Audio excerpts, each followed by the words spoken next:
గత సంవత్సరాల కాలంగా కాంగ్రెస్ ప్రభుత్వం వచ్చిన తర్వాత ఎక్కడ కూడా ప్రజలకి పరిపాలన ఉన్నట్టు కనపడడం లేదు. అన్ని రంగాల్లో విఫలమైంది ప్రభుత్వం.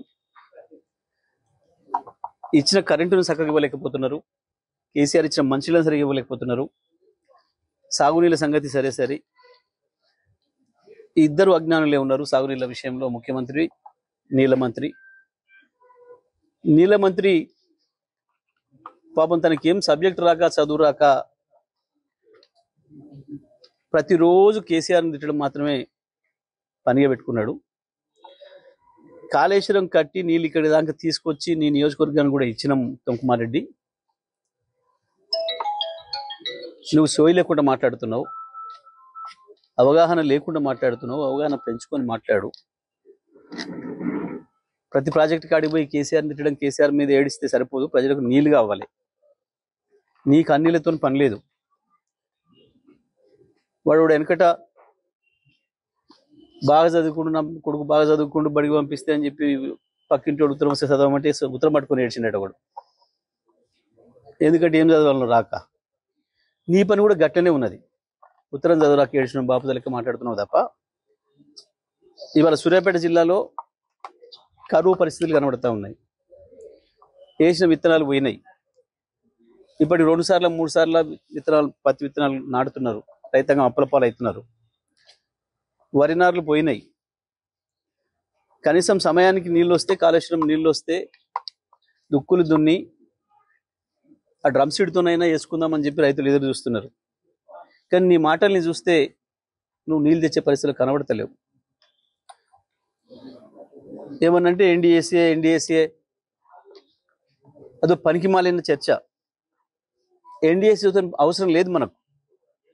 ఈ దేశంలో ఏ రాష్ట్రం కూడా ఆ ప్రాజెక్టులో ఆ రాష్ట్రమే చూసుకుంటుంది తప్ప ఎన్డీఏసీ అనుమతుల కొరకు చూడదు. ఆంధ్రప్రదేశ్ చరిత్రలో కూడా ఏ ఒక్కరోజు ఎన్డీఏసీ అనే మాట ఎవరు వినలే. ఎన్డీఏసీ పేరు కూడా ఎవరో తెలియదు. కేవలం నువ్వు, నీ ముఖ్యమంత్రి రేవంత్ రెడ్డి ప్రచారం చేసుడు తప్ప ఎన్డీఏసీని ఎవడు పట్టించుకోడు దేకడు. దాని పేరు చెప్పి దీని పేరు చెప్పి పని తప్పించుకునే పని దొంగ వ్యవహారం చేస్తున్నారు మీరు. నేను ఇప్పటికైనా డిమాండ్ చేస్తా ఉన్నా సూర్యాపేట జిల్లా రైతుల తరఫున, వెంటనే కన్నెపల్లి పంపులు ఆన్ చేయాలి. కాలువలలో నీళ్ళు తీసుకురావాలి. పత్తి రైతులు ఎవరైనా ముందుకేస్తే మొలిసిన వాళ్ళు ఉంటే ఆ నీళ్ళు కట్టుకొని బతికించుకుంటారు. మిగతా వరి నాటుకునే రైతులు కూడా పోసిన నాట్లు పోతే పోయినాయి. కనీసం ఇప్పుడు నీళ్ళు ఇస్తే మళ్ళీ దున్నుకొని డ్రమ్ సీడ్ ద్వారానో ఇతర పద్ధతులను, వెదజల్లే పద్ధతులను చేసుకుంటాం కదా మేమని చెప్పి ఎదురు చూస్తున్నారు. వెంటనే మీ రాజకీయ డ్రామాలు ఆపి కన్నెపల్లి పంప్ హౌస్ ప్రారంభం చేసి సూర్యాపేట జిల్లా రైతాంగానికి నీళ్ళు ఇవ్వాలని చెప్పి నేను డిమాండ్ చేస్తా ఉన్నాను. ఇక మీడియా విషయానికి వస్తే,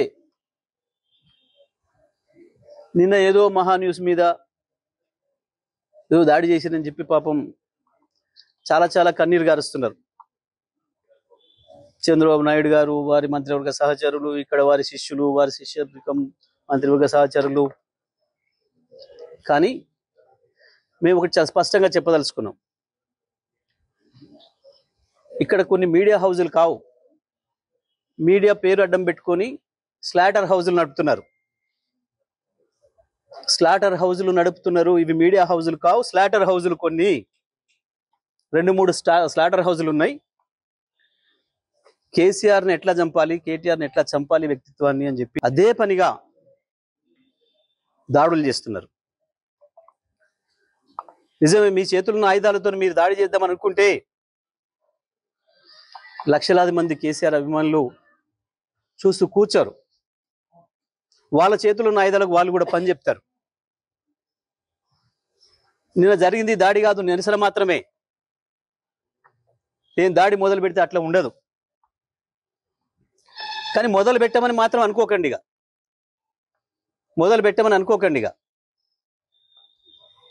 మా సహనానికి కూడా పరీక్ష అయిపోయింది. నోటికొచ్చిన పద్ధతుల్లో మీకు ఇష్టం వచ్చిన బూతులు మాట్లాడుతూ మేము మీడియా అని చెప్పి మేము రాస్తామని మాట్లాడితే ఎవడుకుంటాడరా, ఎందుకుంటాడరా? ఇప్పటికైనా నేను చెప్తున్నా, మహాన్యూస్ యాజమాన్యం వెంటనే కేసీఆర్కు కేటీఆర్కు క్షమాపణలు చెప్పాలి, చెంపలేసుకోవాలి. లేదంటే ఎవడిని వదిలిపెట్టాం. మీడియా ముసుగులో దాచుకుందాం అనుకుంటున్నారేమో, లేదా చంద్రబాబు రేవంత్ రెడ్డి కాపాడతారనుకుంటున్నారేమో. ఎక్కడ ఉన్నా ఎక్కడ దాచుకున్నా బిన్ లాడెన్ వెతికినట్టు వెతికి పట్టుకొని మీ పని చేస్తాం. ఒక్కడిని కూడా వదిలిపెట్టాం. ఒక పథకం ప్రకారమే ఈ దుర్మార్గానికి పూనుకుంటున్నారు. గత సంవత్సరాల కాలంగా ఓపిక పడతా ఉన్నాం. ఈ వంక పెట్టి ఆ వంక పెట్టి ఓ స్లాటర్ హౌస్లను పెట్టుకొని ఇక్కడ డ్రామాలు ఆడుతున్నారు.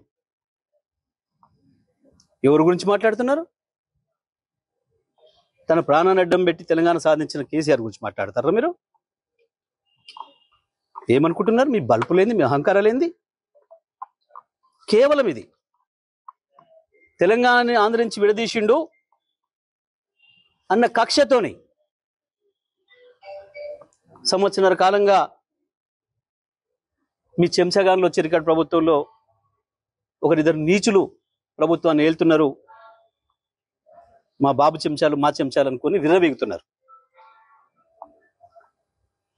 ఆ స్లాటర్ హౌస్ని వదిలిపెట్టాం ఎట్టి పరిస్థితుల్లో. నేను మళ్ళీ చెప్తున్నా, నిన్న జరిగింది దాడి కాదు, నిరసన మాత్రమే. దాడి మాది ఇంకో తీరుగా ఉంటుంది. నిజమే, కేసీఆర్కు క్షమాగుణం ఎక్కువ. 25 ఏళ్లుగా కేసీఆర్ నీడలో ఉన్నవాడిగా, కేసీఆర్ ఆలోచనలను క్షణక్షణం అనుక్షణం అమలు చేసిన వాడిగా నేను చెప్తున్నా, కేసీఆర్ క్షమించినా మేము వదిలిపెట్టాం. తెలంగాణ వాదులుగా మేము వదిలిపెట్టాం ఎవరిని కూడా.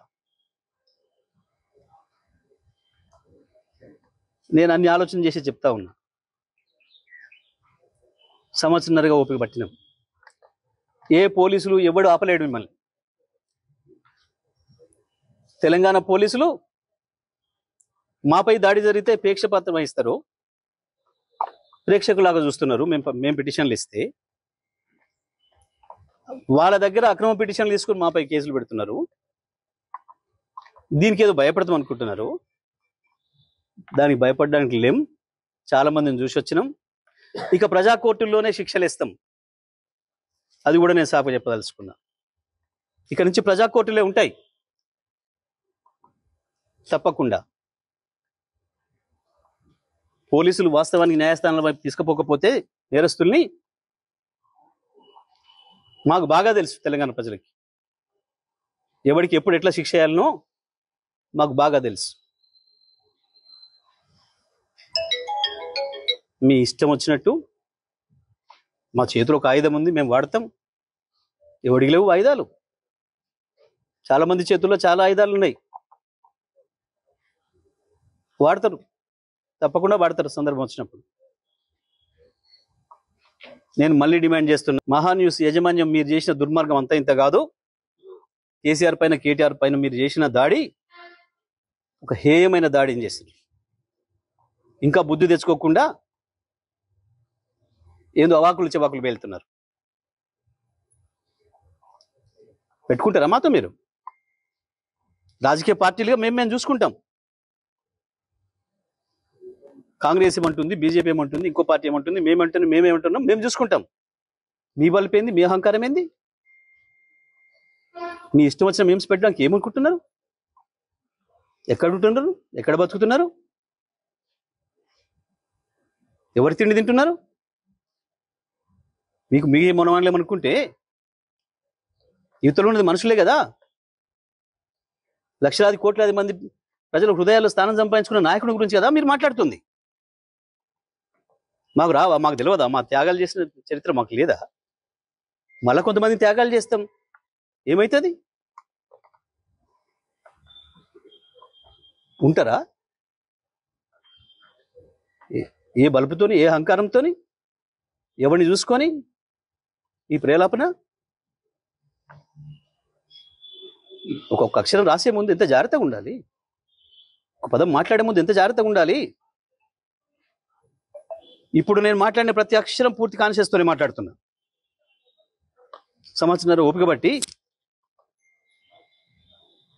కేసీఆర్ మీద కేటీఆర్ మీద మీరు నిన్న మొన్న చేస్తున్నది ఏంది? నీది మీడియానా? నీది మీడియా హౌస్ కాదు, స్లాటర్ హౌస్. ఇంకా 2-3 కూడా ఉన్నాయి దాంతోపాటు స్లాటర్ హౌస్. చెప్తాం తప్పకుండా, అందరి సంగతి చెప్తాం, ఎవరిని వదిలిపెట్టాం, ఎంతవరకైనా చూస్తాం. మేము ఇదే పద్ధతి కొనసాగిస్తామని కనుక మీరు అహంకారంతో పోతే మా పద్ధతులు మాకు కూడా ఉన్నాయి. తప్పకుండా ఈ స్లాటర్ హౌస్లో పనిపడతాం. ఎట్లా ప్రజలతో శిక్ష పెంచాలో వేయిస్తాం. ఇండియా పాకిస్తాన్ తాజా అప్డేట్స్ కోసం డౌన్లోడ్ చేసుకోండి RTV లైవ్ యాప్.